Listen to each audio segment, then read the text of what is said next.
Hello নমস্কার আপনারা সবাই কেমন আছেন? চলে এসেছি নতুন একটা রেসিপি নিয়ে। আজকে আমি রাঙা আলু দিয়ে হালুয়া বানিয়েছি। এটা যে কতটা টেস্টি সেটা বাসায় না বানালে বুঝতেই পারবেন না। প্রথমেই আমি হাফ কেজি মিষ্টি আলু নিয়ে নিয়েছি, সেটা ভালো করে খোসা ছাড়িয়ে নিয়েছি। এখন এটাকে ভালো করে গ্রেট করে নিচ্ছি। অনেকে এটা সিদ্ধ করে নেয়, কিন্তু আমার মনে হয় সিদ্ধ করলে একটু বেশি জল জল হয়ে যায়, তাই আমি সিদ্ধ করব না। অনেকে আবার স্টিম করে নেয়, ব্লেন্ডারে পিষেও নেয়। যার যেটা ভালো লাগবে সে সেভাবে করতে পারবেন। এখন ফ্রাইং প্যানে 2 চামচের মতো ঘি দিয়ে দিচ্ছি। ঘি গরম হলে দিয়ে দিব গ্রেট করা আলুগুলো। এটা ভালোভাবে 5 থেকে 6 মিনিট ভেজে নিতে হবে ঘি দিয়ে। এটা ভালোভাবে ভাজা হয়ে গেলে এটার মধ্যে দুধ দিয়ে দেব। দুধটা আমি 1 গ্লাসের মতো ব্যবহার করেছি। এখানে দেখুন আমার কিন্তু ভালোভাবে ভাজা হয়ে গেছে। এখন দুধটা অ্যাড করে দিচ্ছি।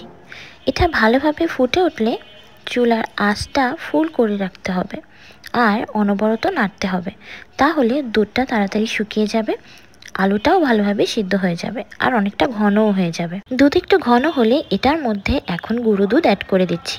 এখন এর মধ্যে আমি দিয়ে দেব গুড়।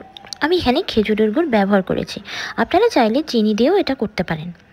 সব কিছু ভালো করে মিশিয়ে নিচ্ছি আর অনবরত নাড়তে হবে, না হলে কিন্তু এটা লেগে যেতে পারে। নাড়তে নাড়তে যখন কড়াই থেকে ছেড়ে আসবে তখন বুঝবেন এটা হয়ে গেছে।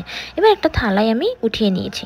ঠান্ডা হলে বরফি শেপ কিংবা শেপ দেওয়ার জন্য যদি বাসায় ছাঁচ থাকে সেটাও করতে পারেন। আমার এখানে এই ছাঁচগুলো ছিল, আমি সেগুলো দিয়েই করেছি।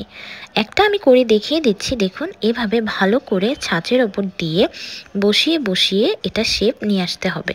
তারপর এটা ভালো করে চেপে বের করে আনলেই কিন্তু হালুয়ার ওপর শেপটা খুব ভালো করে এসে যাবে। এভাবেই সবগুলো তৈরি করে নিই। এটা বাসায় বানিয়ে খাবেন আর আমাকে জানাবেন কেমন লাগলো। বাসায় খেলে কিন্তু সবাই খুব প্রশংসা করবে। আজকের ভিডিওটা এ পর্যন্তই, দেখা হবে পরের ভিডিওতে। ভিডিও ভালো লাগলে অবশ্যই লাইক করে দেবেন, কমেন্ট করে জানাবেন, সাবস্ক্রাইব করবেন। Thank you.